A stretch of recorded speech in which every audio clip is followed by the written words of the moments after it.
ओ, ओम नमो नारायण। मैं शिवानी नंद, हिमाचल प्रदेश से।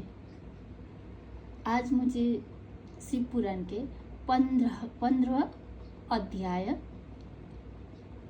आपके सामने प्रस्तुत कर रहे हैं।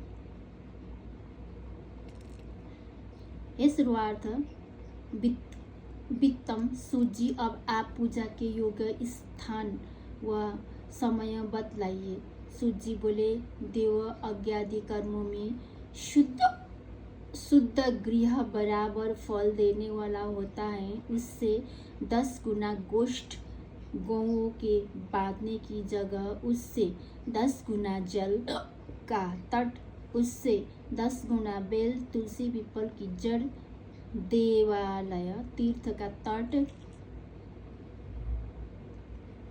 नदी तीर्थ नदी का तट, सप्तगंगा का तट जिसमें गंगा, गोदावरी, कावेरी, ताम्रपर्णो, सिंधु, सरयू, रेवा, ये 7 नदियाँ सप्तगंगा कहलाती हैं। इनसे 10 गुना फल समुद्र का तट और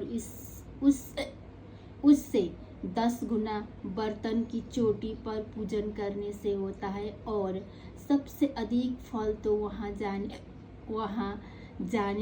जाने की जहाँ मन रमे।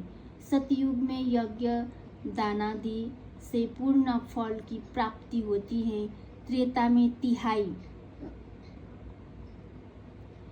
द्वापर में आधी, कलयुग में 1/4 और आधे से अधिक कलयुग बीतने पर उससे भी कम फल प्राप्त होता है। परंतु शुद्ध हृदय से किया हुआ कर्म या पूजन बराबर फल देता है। इससे 10 गुना फल रवि संक्रांति के दिन, उससे 10 गुना तुला और मेष की संक्रांति में तथा चंद्र ग्रहण में उससे भी 10 गुना फल की प्राप्ति होती है। तथा सूर्य ग्रहण में तो उससे भी 10 गुना फल प्राप्त होता है, क्योंकि यह उत्तम और पूर्ण काल है। इस समय जप आदि करना समयोचित होने से पुण्यदायक है और ऐसे समय सत्पुरुषों की संगति करने का फल करोड़ों सूर्य के समान है।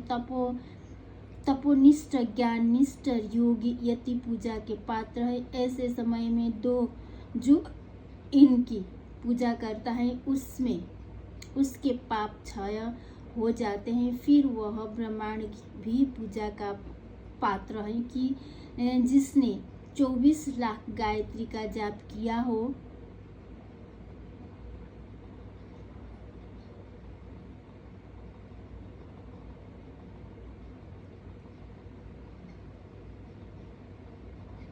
वह संपूर्ण फल और भोग की दाता है। वह अपने दाता की पापों से रक्षा करती है, इसी से वह गायत्री कहलाती है। गायत्री के जाप से शुद्ध हुआ ही ब्रह्मांड शुद्ध है। वह सब प्रकार से योग्य पात्र है।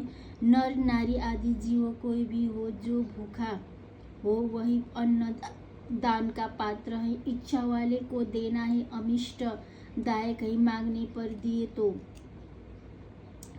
पर दिए तो आधा फल सेवक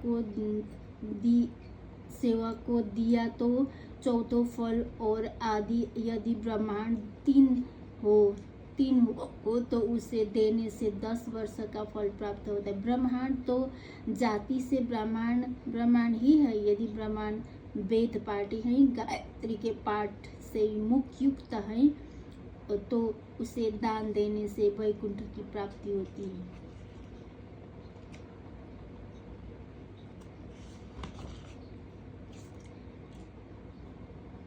शिव भक्त को दान देने से कैलाश की ओर सभी प्रकार के दान जिस उद्देश्य से दिए जाते हैं उससे उसी प्रकार के फल प्राप्त जैसे भी हो, थोड़ा या बहुत। देवार्पण बुद्धि से दिया हुआ दान अनंत भोग देता है। मनुष्यों को तप और दान ये दोनों ही सर्वदा करने चाहिए। देवताओं की तृप्ति के लिए सभी भोग मिलते हैं। ईश्वरार्पण बुद्धि से दान करें तो मोक्ष मिलता है। इस अध्याय के पढ़ने सुनने से धर्म बुद्धि उत्पन्न होती है और ज्ञान की बुद्धि होती है। ओम नमो नारायण।